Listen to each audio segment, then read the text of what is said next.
तो दोस्तों आपका स्वागत है। दोस्तों आज की वीडियो में हम खेत का नाप निकालना सीखेंगे। दोस्तों अगर आपका खेत वर्गाकार या आयताकार हो उसका नाप आप बड़ी ही आसानी से निकाल सकते हैं। यहाँ पर आज की वीडियो में हम समलम चतुर्भुज के आकार का जो खेत है उसका क्षेत्रफल निकालना सीखेंगे। यहाँ पर जो खेत आपको दिखाई दे रहा है इस खेत की सभी भुजाएं अलग अलग लेंथ की हैं। ये 45 फीट की है, ये 43 फीट की है, ये 30 फीट की और ये 40 फीट की। दोस्तों इस प्रकार के खेत का क्षेत्रफल निकालना बड़ा ही आसान है। आपको क्या करना है, इस वीडियो को लास्ट तक देखना है और आप इसे अच्छे से जान जाएंगे। दोस्तों इस प्रकार के खेत का क्षेत्रफल निकालने के दो तरीके हैं। पहला वो तरीका है जो ज्यादातर वीडियोस में बताया गया है, जिससे आपके पास 100% सही क्षेत्रफल नहीं आता। दूसरा वो तरीका है जिससे आपके पास 100% सही क्षेत्रफल आएगा। हम दोनों तरीके से इस खेत का क्षेत्रफल निकाल लेंगे और दोनों तरीके से जो क्षेत्रफल आएगा उसको कंपेयर भी करेंगे। तो चलिए पहले तरीके से निकाल लेते हैं। पहला तरीका क्या कहता है, आमने सामने की भुजाओं को जोड़ेंगे, 2 से भाग करेंगे, आमने सामने की भुजाओं को जोड़ेंगे, 2 से भाग करेंगे और दोनों को गुना कर देंगे तो उससे हमारे पास क्षेत्रफल आ जाएगा। तो चलिए देखते हैं पहले तरीके से कैसे करेंगे। हमें क्या करना होगा, आमने सामने की भुजाओं को जोड़ना होगा। 40 प्लस 45 बटे में 2, ठीक है, गुना में आमने सामने की भुजाओं को जोड़ना होगा अगेन 43 प्लस 30 बटे में 2। अब इन दोनों को सोल्व करके जो आएगा उसको हमें गुना कर देना है, ठीक है। 40 और 45 कितना बनेगा, 85 बटे में 2 गुना ये कितना बनेगा 3, 7 बटे में 2, ठीक है। अब इसको हल कर लेते हैं। 85 को 2 से भाग देंगे, हमारे पास आ जाएगा 42.5 42.5 और 73 को 2 से भाग देंगे, हमारे पास आ जाएगा 36.5, ठीक है। अब इन दोनों को गुना करके हमारे पास आ जाएगा 1551.25 स्क्वायर फीट। तो ये आपका क्षेत्रफल आया, ठीक है। इन दोनों को आप कैलकुलेटर की मदद से गुना कर सकते हैं, ठीक है दोस्तों। तो पहले तरीके से हमारे पास क्षेत्रफल कितना आया, 1551.25 स्क्वायर फीट। दोस्तों इस प्रकार से जो खेत का क्षेत्रफल निकाला जाता है वो 100% सही नहीं होता, तो इसीलिए हम दूसरे तरीके से भी खेत का क्षेत्रफल निकाल लेंगे। तो चलिए दूसरा तरीका देखते हैं। दोस्तों दूसरे तरीके से इस खेत का क्षेत्रफल निकालने के लिए हमें क्या करना होगा, समलम चतुर्भुज के आकार के खेत को 2 भागों में बांटना होगा, यानी हम डी बिंदु को बी से मिलाएंगे। तो चलिए मिला देते हैं। तो दोस्तों यहाँ पर डी बिंदु को बी से मिलाने के बाद ये समलम चतुर्भुज आकार का जो खेत है वो 2 त्रिभुजों में बंट गया है। पहली त्रिभुज है ए बी डी, दूसरी त्रिभुज है बी डी सी। इन दोनों त्रिभुजों का जो क्षेत्रफल होगा उनका जोड़ करके ही पूरे खेत का क्षेत्रफल हम निकाल सकते हैं, ठीक है। तो पहली त्रिभुज का क्षेत्रफल निकालने से पहले हम डीबी की लंबाई क्या होगी वो जान लेते हैं। अब डीबी की लंबाई मापने के 2 तरीके हैं। पहला तरीका तो ये है कि ये हमारे पास ए बी डी त्रिभुज क्या बनी है, समकोण त्रिभुज, ठीक है। तो पाइथागोरस प्रमेय लगाकर हम इसे माप लेते हैं, ठीक है। तो चलिए पहली त्रिभुज लिख लेते हैं यहाँ पर, त्रिभुज ए बी डी में, ठीक है। ए बी डी त्रिभुज क्या है, समकोण त्रिभुज है। इसमें क्या है, पाइथागोरस का प्रमेय हम लगाएंगे यहाँ पर।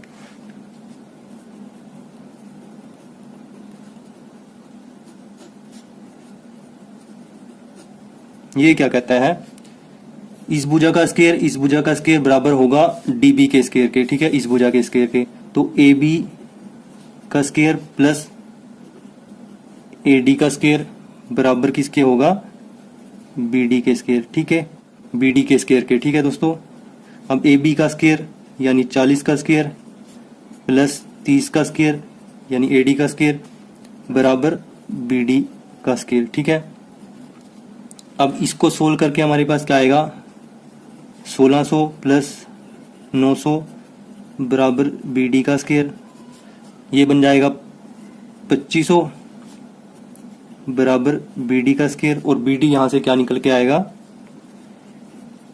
वर्गमूल में 2500, जो आ जाएगा हमारे पास 50 फीट।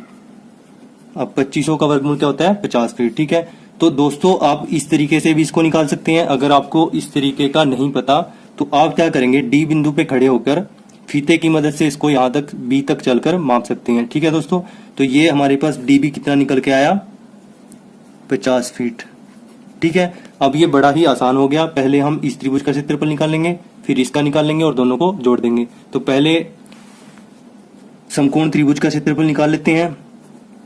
त्रिभुज ए बी और डी, त्रिभुज ए बी डी का क्षेत्रफल निकाल लेते हैं पहले।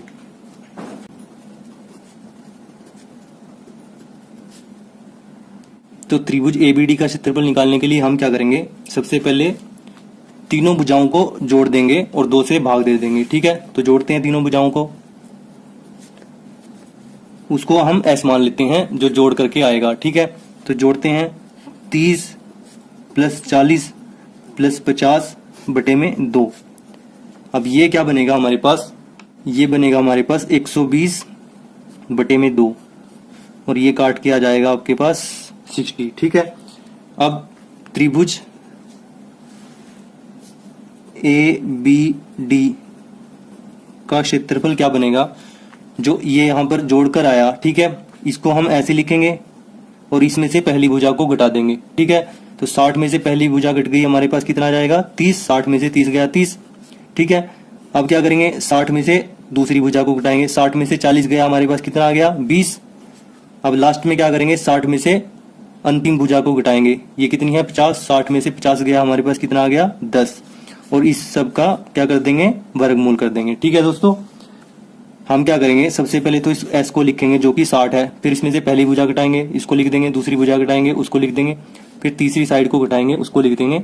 इन चारों की गुना करके वर्गमूल निकाल लेंगे तो हमारे पास पहली त्रिभुज का क्षेत्रफल आ जाएगा। ठीक है दोस्तों, अब इन सबको गुना करके हमारे पास क्या आएगा, 6 × 18, 18 दूनी 36, ये आ जाएगा हमारे पास 36, 1 2 3 4 4 0। ठीक है, और इसका वर्गमूल हम निकाल के क्या आएगा हमारे पास 600 स्क्वायर फीट। ठीक है दोस्तों, तो त्रिभुज एबीडी का क्षेत्रफल क्या है हमारे पास 600 स्क्वायर फीट। ठीक है, अब एक त्रिभुज का तो क्षेत्रफल निकल गया, अब हम दूसरी त्रिभुज का क्षेत्रफल निकाल लेते हैं। ठीक है, तो दोस्तों यहां पर दूसरी त्रिभुज क्या है हमारे पास BDC। त्रिभुज BDC का क्षेत्रफल दोस्तों उसी तरीके से करेंगे जैसे हमने पहली त्रिभुज का क्षेत्रफल निकाला था। ठीक है, तीनों भुजाओं को जोड़ देंगे, उसको हम s के बराबर रख लेंगे, 50 प्लस 45 प्लस 43। ठीक है दोस्तों, बटे में 2। अब इन तीनों को जोड़कर हमारे पास क्या आ जाएगा, 8 9 और 4 13, ये आ जाएगा 138 बटे में 2। इसको काट देंगे, 2 × 12, 2 × 9 में 18, तो ये आ जाएगा 69 69। ठीक है दोस्तों, अब सेम तरीका फॉलो करेंगे। त्रिभुज BDC क्षेत्रफल क्या करेंगे, हम 69 को लिख देंगे, जो S था उसको लिख दिया, 69 यानी 69 को लिखने के बाद क्या करेंगे, इसमें से पहली भुजा घटाएंगे, तो 69 में से 50 गया, हमारे पास कितना आ गया 19।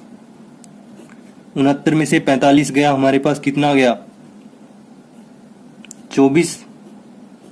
69 में से 43 गया, हमारे पास कितना आ गया 26। ठीक है, क्या किया हमने यहाँ पे दोस्तों, सबसे पहले s को लिखा, फिर उसमें से एक एक भुजा को घटा के जो जो आया उसको लिख दिया।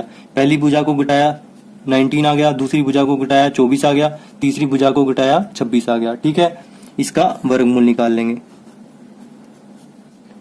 अब इन चारों को गुना करके हमारे पास क्या आएगा, 8 1 8 0 6 4। ठीक है, आप कैलकुलेटर की मदद से ये गुना कर सकते हैं और वर्गमूल भी निकाल सकते हैं। इसका वर्गमूल निकाल के हमारे पास आएगा 904.4689। ठीक है, स्क्वायर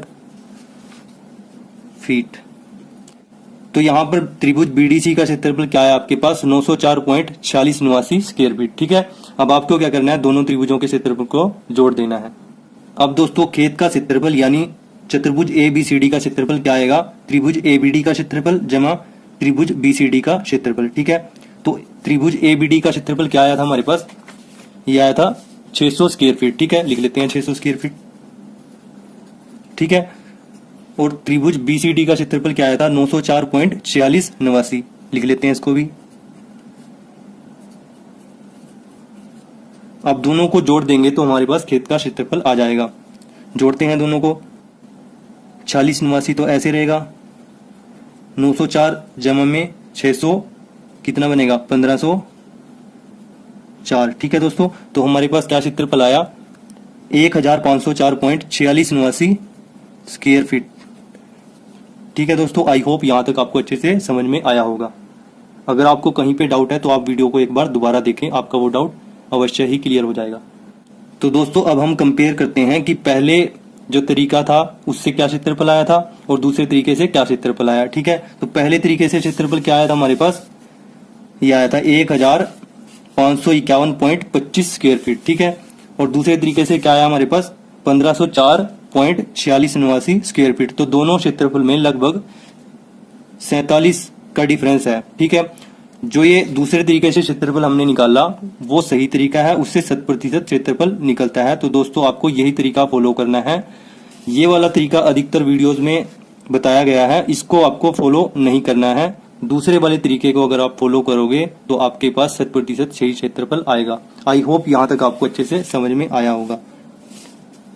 अगर आपको कहीं पे डाउट है तो आप वीडियो को एक बार दोबारा देखें। फिर भी अगर आपको डाउट रहता है तो कमेंट बॉक्स में जरूर पूछें। अगर आपको ये वीडियो अच्छी लगी तो वीडियो को लाइक करना, दोस्तों के साथ शेयर करना, चैनल पर नए हो तो चैनल को सब्सक्राइब जरूर कर लेना। Thanks for watching this video.